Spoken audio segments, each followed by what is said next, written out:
Your brain is going to tell you this. An eye is shaped like an almond, kind of like a football, right? And the same sort of thing at the bottom. And then in the middle somewhere, there's going to be the iris. And in the middle, pupil. And then there's an eyelid. Da-da-da. Very clean line. And then, of course, every eye would look goofy without eyelashes, so eyelashes. And then maybe inside, a little bit of color in that iris. I see an eye. You see an eye, right? We all see an eye. But I'm going to show you a couple of things that are wrong with this particular rendering of an eye. At least if you want to draw something somewhat realistic as a portrait. Eyelashes never start on this line here. The thickness of skin has to show.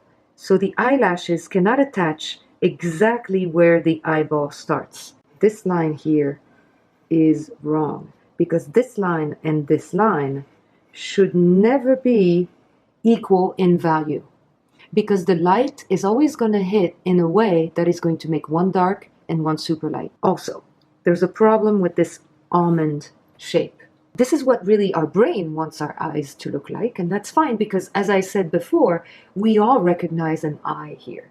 But it is not a realistic eye. The line of an eye will never be a clean line that is the same here as it is here. If I were to cut this in half, there is almost a neat symmetry between these two halves.